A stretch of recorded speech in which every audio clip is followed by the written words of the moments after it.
अस्सलाम वालेकुम। आज की वीडियो निहायत अहम है, डॉक्टर्स के लिए भी, पैरामेडिकल स्टाफ के लिए भी और आम लोगों के लिए भी। आज की इस वीडियो में हम बात करेंगे नमूनिया के पेशेंट्स के ऊपर कि नमूनिया के पेशेंट को आपने कैटेगराइज किस तरह करना होता है। अगर आपके पास एक पेशेंट आता है जिसको नमूनिया है, जिसको चेस्ट इन्फेक्शन हो गई है, तो उस पेशेंट को हम किस तरह डिसाइड करते हैं कि इस पेशेंट का इलाज घर में हो सकता है बगैर किसी रिस्क फैक्टर के। हम ओरल एंटीबायोटिक पे ऐसे पेशेंट का इलाज उसके घर ही में कर सकते हैं, या हम ये किस तरह डिसाइड करते हैं कि ये पेशेंट हॉस्पिटल में एडमिट होगा और हॉस्पिटल में या ये आईसीयू में एडमिट होगा या वार्ड में एडमिट होगा। तो आज की इस वीडियो के बाद आपको पता चल जाएगा कि अगर आपके पास या नमूनिया का पेशेंट आता है बीइंग अ डॉक्टर, तो आप उसको किस तरह कैटेगराइज करेंगे, या आम लोग भी ये समझ सकते हैं कि हमें अगर इस तरह की अलामात आती हैं, इस तरह की सिम्टम्स आती है, तो हमारे लिए नमूनिया का इलाज कहाँ करवाना बेहतर है। सबसे पहले नमूनिया के ऊपर बात करते हैं। नमूनिया का मतलब ये होता है कि चेस्ट का इन्फेक्शन, आपके फेफड़ों में इन्फेक्शन हो जाता है। अब नमूनिया जो होता है वो मुख्तलिफ़ किस्म के बग्स की वजह से होता है, मुख्तलिफ़ किस्म की बैक्टीरियाज़ की वजह से हो सकते हैं, मुख्तलिफ़ किस्म के वायरसेस की वजह से हो सकते हैं। अब नमूनिया को बेसिकली हम दो बड़े कैटेगरीज़ में डिवाइड करते हैं। एक को हम कहते हैं टिपिकल नमूनिया और दूसरे को हम कहते हैं एटिपिकल नमूनिया। टिपिकल नमूनिया का मतलब ये होता है कि बहुत ज़्यादा ऐसे बैक्टीरिया हैं जो कि आपको नमूनिया की बीमारी में मुब्तला कर रहे होते हैं, और उनकी जो प्रेजेंटेशन होती है, वो जो इस तरह फाइंडिंग्स होती है, वो तकरीबन सेम होती है। अगर आप उनका चेस्ट एक्सरे करेंगे तो उसमें एक पूरा लोबार नमूनिया होता है, एक पूरा लोब इन्वॉल्व हुआ होता है।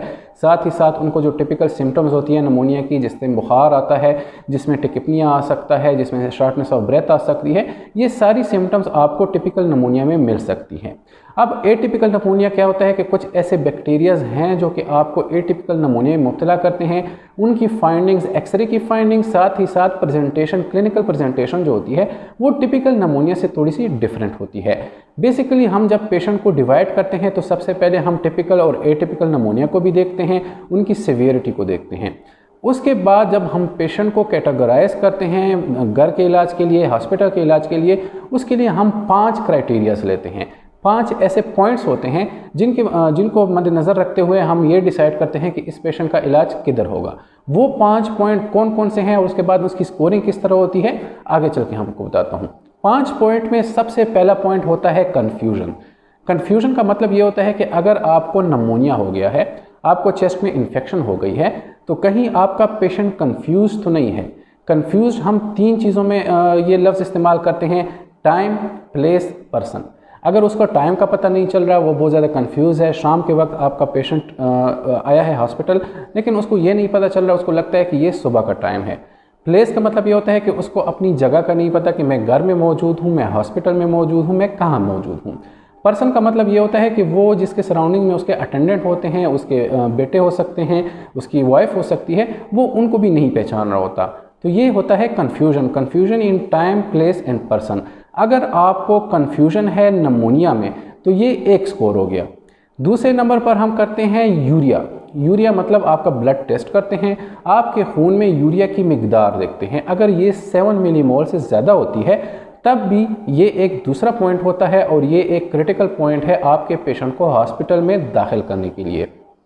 तीसरे नंबर पर आता है रिस्पायरेटरी रेट। रिस्पायरेटरी रेट का मतलब यह है कि आपका मरीज़ जिसको नमूनिया हो चुका है वो कितनी तेज़ तेज़ सांस ले रहा है। वो टिकिपनिया में तो नहीं है, वो जो नॉर्मल रेट ऑफ रिस्पायरेटरी है उससे बहुत ज़्यादा तेज़ सांस तो नहीं ले रहा हो। अब नॉर्मल रिस्पायरेटरी रेट क्या होता है कि यूजुअली हम कहते हैं कि 12 से 18 या 12 से 20, लेकिन अगर 25 से इंक्रीज़ होता है तो इसको हम टिकिपनिया कहते हैं। अब अगर आपका पेशेंट तेज़ तेज़ सांस ले रहा है और आप 1 मिनट के अंदर उसके जो सांस लेने की तादाद है वो गिन लेते हैं और वो 30 से ज़्यादा होती है, तो ये हमारे पास तीसरा पॉइंट आ जाता है। मतलब कि आपका पेशेंट टिकिपनिक होगा और उसकी रिस्पायरेटरी रेट जो होगी वो 30 से ज़्यादा होगी। चौथे नंबर पर जो क्राइटेरिया है वो है ब्लड प्रेशर का। ब्लड प्रेशर मतलब कि आपके मरीज़ का ब्लड प्रेशर लो होगा। उसका ब्लड प्रेशर जो ऊपर वाला होता है, जिसे हम सिस्टोलिक बीपी कहते हैं, वो यूजुअली 90 से बिलो होता है, 90 से कम होता है। और नीचे वाला ब्लड प्रेशर जिसे हम डायस्टोलिक बीपी कहते हैं वो 60 से कम होता है। अब अगर आपके पेशेंट का नमूनिया के साथ बीपी 90/60 से कम आता है तो आपका पेशेंट बेसिकली शॉक में है। मतलब उसके जो अपने जिस्म में रिजर्व्स पाए जाते हैं बीमारियों से लड़ने के, अपने जिस्म को बरकरार रखने के, वो आहिस्ता आहिस्ता डिक्लाइन हो रहे हैं और आपका पेशेंट डिक्लाइन की तरफ जा रहा है। तो ऐसे पेशेंट जिनका बीपी 90/60 से कम आता है, ये भी एक चौथा पॉइंट हो गया, ये पॉजिटिव पॉइंट होता है। 5वें नंबर पर जो पॉइंट है वो है एज फैक्टर।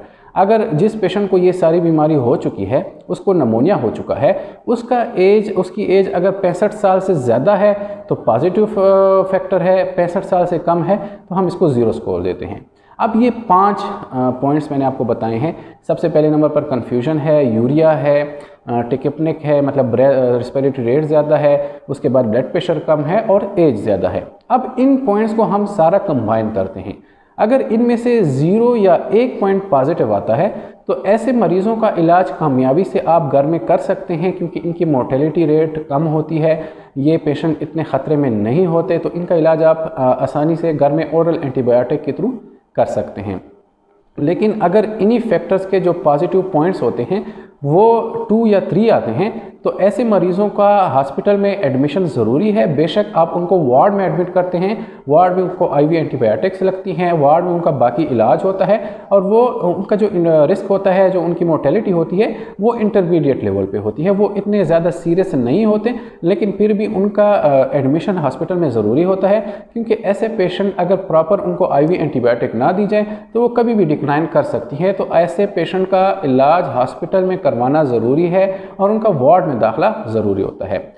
अब इसके बाद आते हैं 4 या 5 पॉजिटिव फैक्टर्स, या जितने क्राइटेरियाज 5 क्राइटेरियाज पे हमने आज बात की है। अगर इसमें से 4 या 5 पॉजिटिव आते हैं तो ये पेशेंट इंतहाई क्रिटिकल होते हैं, इंतहाई सीरियस कंडीशन में होते हैं और ऐसे पेशेंट्स का इलाज आपने हॉस्पिटल में ICU की सेटअप में करना होता है, क्योंकि ICU में आपके पास स्टाफ भी ज़्यादा होता है, ICU में आपके पास और भी बहुत ज़्यादा मेडिसिन अवेलेबल होती हैं, उनका BP नीचे आता है, हम आइनोट्रोपिक सपोर्ट चला देते हैं, उनको प्रॉपर IV एंटीबायोटिक्स मिल रही होती हैं और अगर वक्त ज़रूरत पड़ती है तो उनको वेंटिलेटरी सपोर्ट पे भी डाला जा सकता है। तो ये 5 क्राइटेरियाज़ हैं जिनकी बेस पे आप नमोनिया के पेशेंट को बेसिकली कैटेगराइज कर सकते हैं कि नमोनिया के पेशेंट का एडमिशन आपने करना है, वार्ड में उनका इलाज करना है, ICU में करना है या ओरल एंटीबायोटिक के थ्रू करना है। तो कोशिश करें कि अगर आपको ये वाली सिम्टम्स आती हैं नमोनिया की, आपको फीवर आता है, आपको सांस चढ़ता है, शॉर्टनेस ऑफ ब्रेथ होती है, आपको बहुत ज़्यादा बुखार हो रहा है, तो आपने सबसे पहले अपने डॉक्टर के पास जाना है। डॉक्टर आपके कुछ टेस्ट करेगा, आपकी CBC करेगा, चेस्ट एक्सरे करेगा। चेस्ट एक्सरे में पहले ये देखेगा कि आपको टिपिकल नमोनिया है, एटिपिकल नमोनिया है, उसकी बेस पे साथ ही साथ आपकी कोमॉर्बिड्स देखी जाएंगी, आपका ब्लड प्रेशर देखा जाएगा, आपका शुगर की बीमारी देखी जाएगी, क्योंकि ये कुछ ऐसी डिजीज़ होती हैं जिनमें आपकी इम्यूनिटी लो होती है, आप इम्यूनो कम्प्रोमाइज़ होते हैं। तो ऐसे पेशेंट भी काफ़ी रिस्क पे होते हैं जब उनको इस तरह की डिजीज़ होती है और वो काफ़ी ख़राब हो सकते हैं। शुक्रिया।